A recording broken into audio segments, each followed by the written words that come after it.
còn vui lắm còn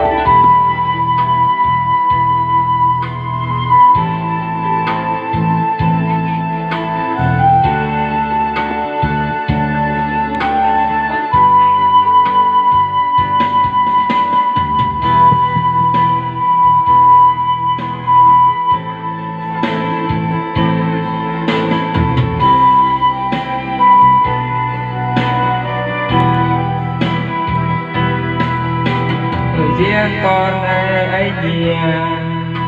là mới ba hôm nay để con này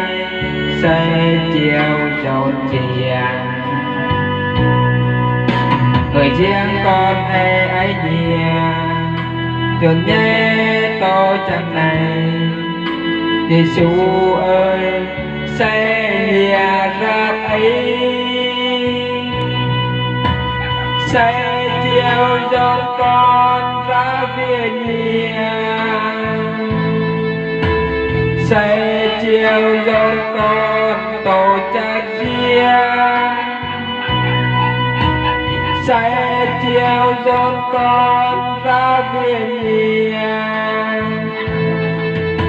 sẽ tô bờ giang ơi con cầu say riêng con ấy nhà là mất ba hôm nay để con này sẽ chiều rộn ràng riêng con ấy nhà là mất ba hôm nay Giêsu ơi sẽ nhà rap ấy sẽ chiều dọn con ra về nhà sẽ chiều dọn con tổ chân riêng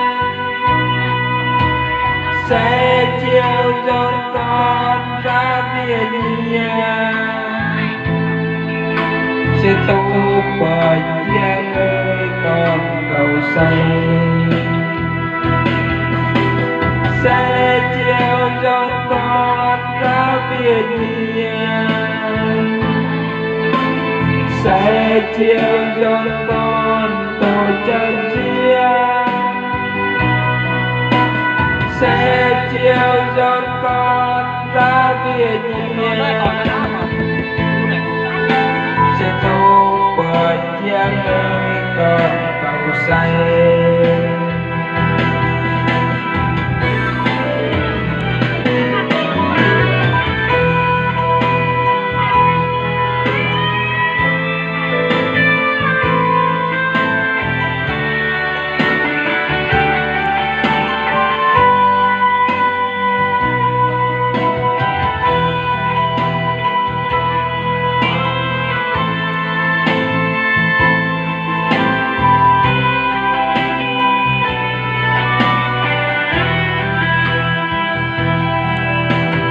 riêng con ấy nhà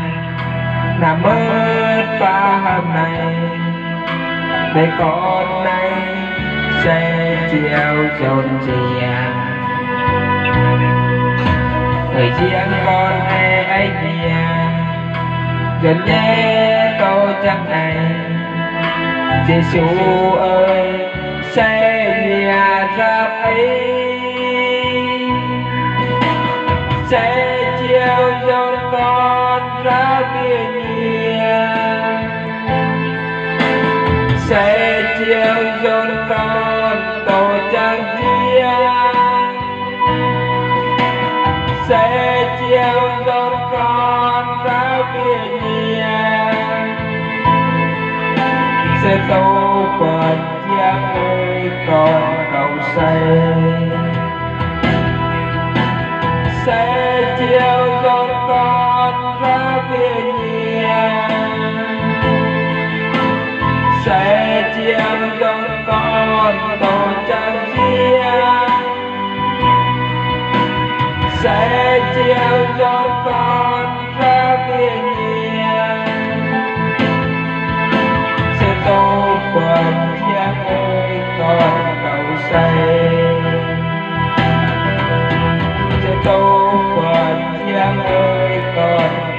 say.